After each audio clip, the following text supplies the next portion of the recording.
கடகராசி கடந்த காலங்களை நினைத்து கொண்டு இருக்கிற காலத்தை செயல்படுத்த மறக்காதீர்கள். கடந்த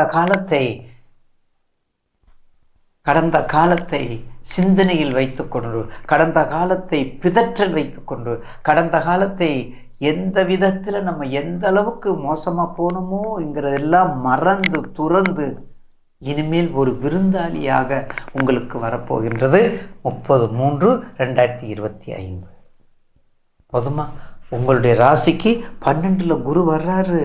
உங்கள் ராசிக்கு 12ல் குரு வர்றாரு. அதனால பயப்பட வேண்டியதில்லை. செலவினங்களை குறைங்க. உங்கள் ராசிக்கு செலவினங்களை குறைங்க.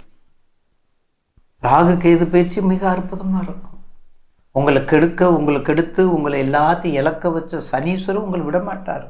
அந்த பாவகத்தன்மையை கொடுத்து ஆகணும். கடகராசிக்கு அந்த பாவகத்தன்மையை கொடுத்து ஆகணும்.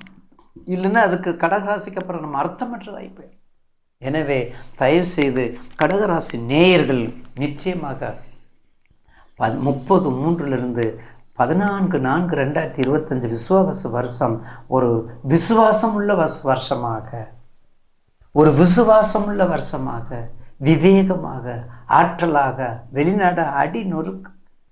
வெளிநாட்டு மனைவியா நொறுக்கு கட்டு, வெளிநாட்டு கணவனா வா, 2 சேர்ந்து வாழ்வோம், இதுவரையும் பட்ட கஷ்டம் போதும், நீ எல்லாம் ஒன்றா இருப்போம் அப்படிங்கிற உணர்வை கொடுக்கக்கூடிய ஆண்டாக மலரப்போகின்ற ஆண்டு கண்டிப்பாக எல்லோருக்கும் ஒரு நல்ல ஆண்டாக அமையும் என்பதில் மாற்று கருத்தில்.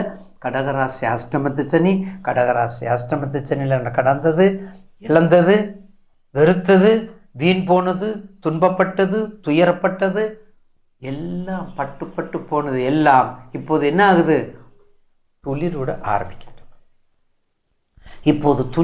ஆரம்பிக்கின்றது. அதை மறந்துடாதீங்க. கண்டிப்பாக அம்பாள் வழிபாடு நல்ல. கடகராசிக்கு லலிதா சஹஸ்ரநாமம், லலிதா திருசதி, பவானி அஷ்டகம், லிங்காஷ்டகம் சொல்லணும். கடகத்துக்கு பவானி அஷ்டகம், சிம்மத்துக்கு லிங்காஷ்டகம். பார்த்தீங்களா?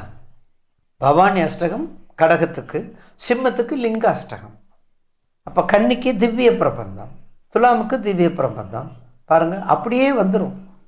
உங்களுடைய ராசிக்கேற்ற அதிபதிகளை கும்பிடும்போது அவங்கவுங்க நமக்கு அனுகிரகங்களை கண்டிப்பாக கொடுப்பாங்க, உறுதியாக கொடுப்பாங்க.